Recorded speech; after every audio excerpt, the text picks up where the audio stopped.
ఒకరికి ఎన్ని బ్యాంకు ఖాతాలు ఉండాలి? దీనివల్ల ఏమైనా ఇబ్బందా? లావాదేవీలు చేయని ఖాతాలపై బ్యాంకులు ఎలాంటి చర్యలు తీసుకుంటాయి? ఖాతాదారులు ఎలాంటి జాగ్రత్తలు తీసుకోవాలో ఈ వీడియోలో తెలుసుకుందాం. కొందరికి ఒకటి కంటే ఎక్కువ బ్యాంకు ఖాతాలు ఉంటాయి. ప్రైవేట్ ఉద్యోగాలు చేసేవారు ఉద్యోగాలు మారిన సమయాల్లో కొత్తగా బ్యాంకు ఖాతాలను తీసుకోవాల్సి వస్తుంది. ఇలా ఒకటి కంటే ఎక్కువ బ్యాంకు ఖాతాలు ఉంటాయి. అయితే బ్యాంకు ఖాతాలను ఉపయోగించరు.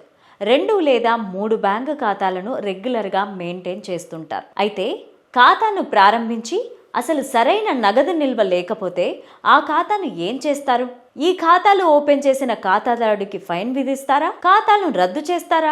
ఆర్బీఐ నిబంధనలు ఏం చెప్తున్నాయో చూద్దాం. ఏదో అవసరం కోసం ప్రారంభించిన బ్యాంకు ఖాతాను కొన్నేళ్ల తర్వాత వాడడం మానేస్తాం. అందులో ఖాతాలో మెయింటెనెన్స్ కోసం అవసరమైన నగదు కూడా ఉండదు. 2 ఏళ్లకు మించి ఎలాంటి లావాదేవీలు లేని ఖాతాలను బ్యాంకులు రద్దు చేస్తాయి. ఏడాది పాటు ఎలాంటి లావాదేవీలు లేని ఖాతాలను యాక్టివేట్ చేసుకునేందుకు ఛాన్స్ ఉంది. లేకపోతే వాటిని కూడా బ్యాంకులు నిలిపివేస్తాయి. సేవింగ్స్ ఖాతాలో మినిమం బ్యాలెన్స్ ఉండాలి.